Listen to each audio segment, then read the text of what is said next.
Hello, we're going to start a new chapter, chapter 7. We're going to look at the producer side of the market after we've spent chapter 6 looking at the consumer side of the market.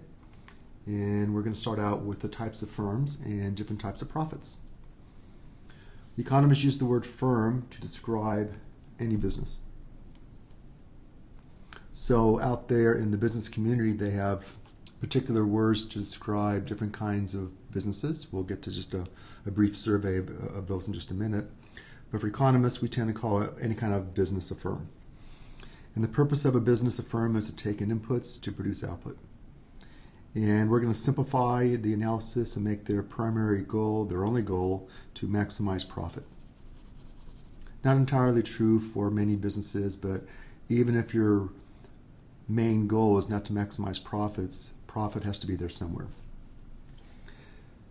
So out there in the real world, we have three different kinds of businesses in a broad sense. We have sole proprietorships, we have partnerships, and we have corporations. I'm going to lump sole proprietorships and partnerships into the same category because the only difference between these two business types is the number of owners. So sole proprietorship, you have a single owner. In a partnership, you have two or more owners. Face the same kind of limitations. It's sort of hard for them to raise money through loans because they're small. Partnerships may be able to get more chance to get loans because they're usually a bit larger. But nonetheless, they have the same kind of problems. What's nice about them is they're easy to form. They have less paperwork. And they only pay taxes once because the businesses and the owners, there's no separation between the two in the eyes of the law, which is also a problem because it gives them unlimited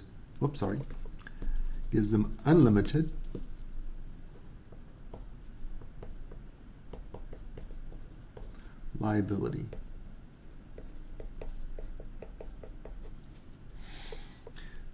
Which means that any debt that the business takes on is debt the owners also take on.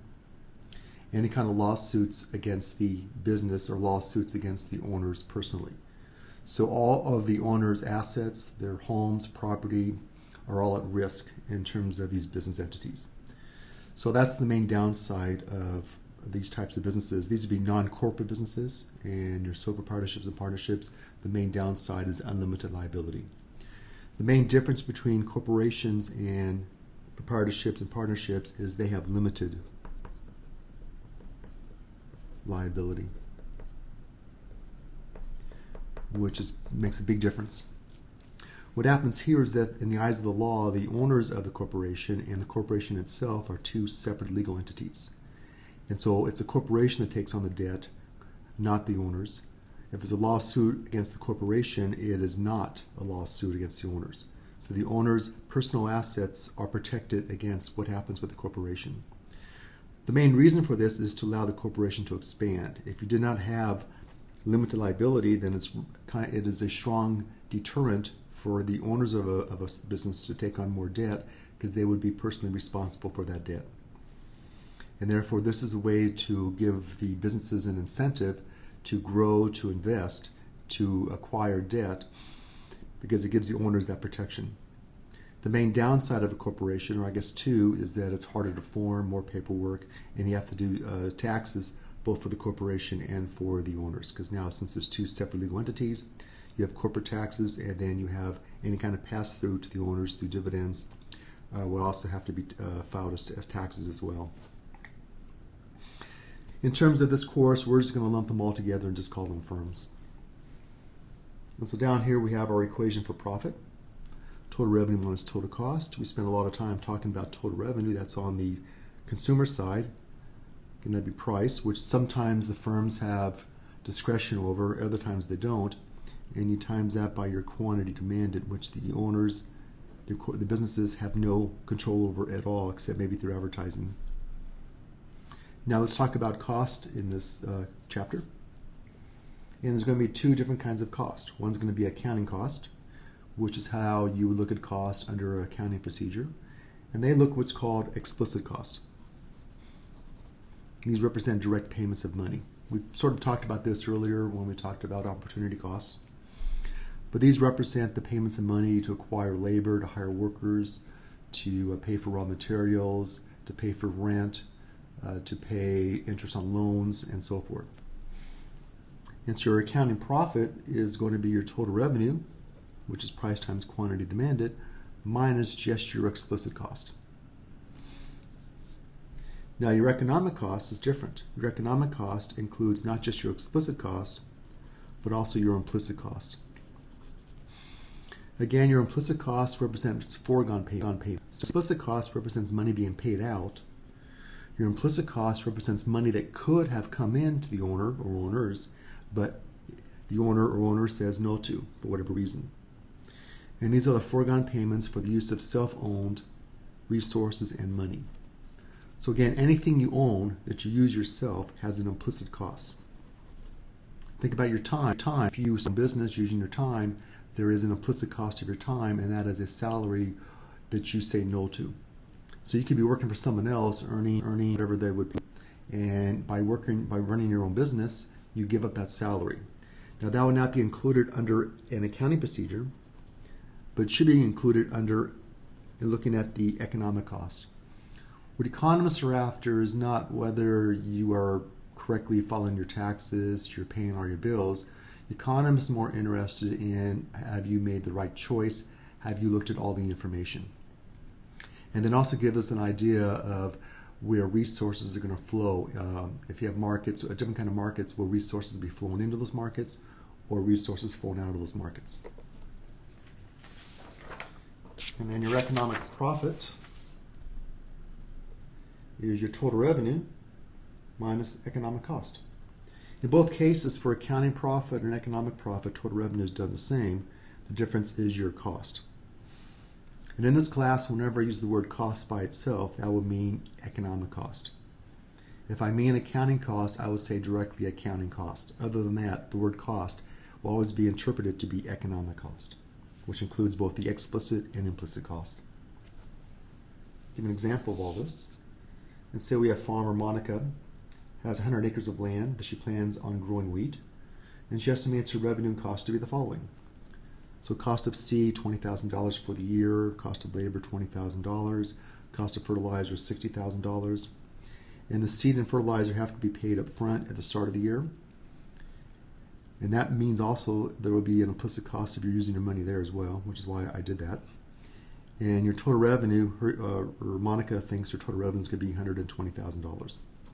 Does Mary? No, it's Monica. To keep my name straight. Does Monica make a profit? And the answer is yes, to an accountant. So you take your accounting costs, which are explicit costs, which would be the $20,000 for the seed, another $20,000 for the labor, and then $60,000 for the fertilizer. And that comes out to $100,000.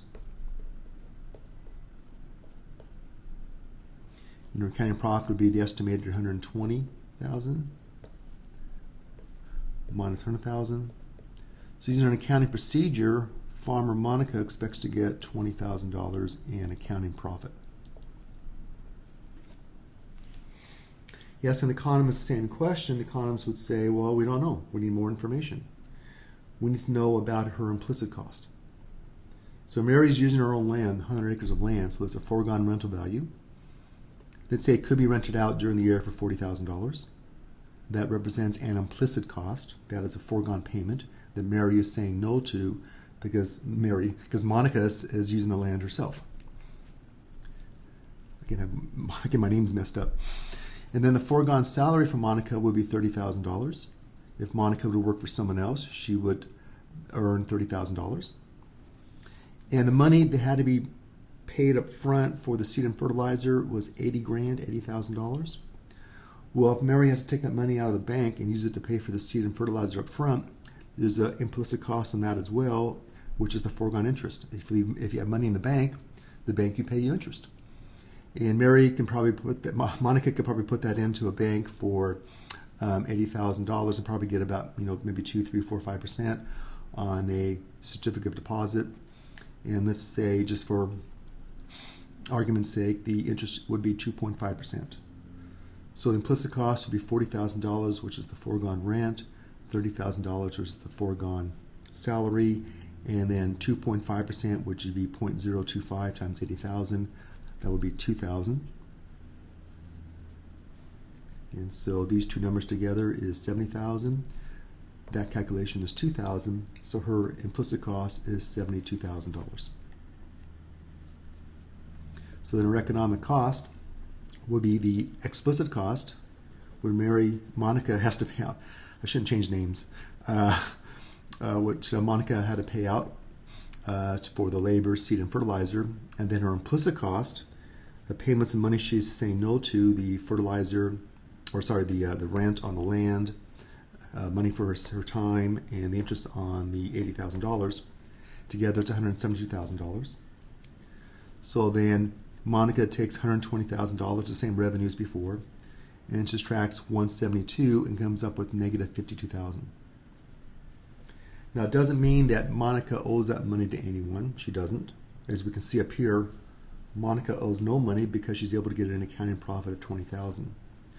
What it does tell us, and it tells Monica there's another choice out there where she can make $52,000 more than the one she picked, which is farming the land herself.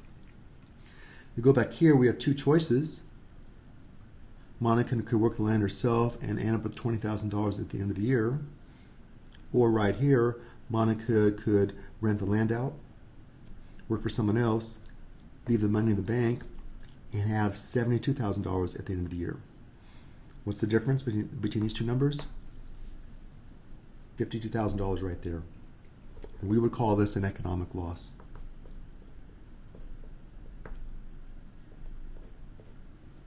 Again, it doesn't mean she owes them money. It just tells us that there's another choice out there where she can make $52,000 more than the one she's picking, which is farming the land herself.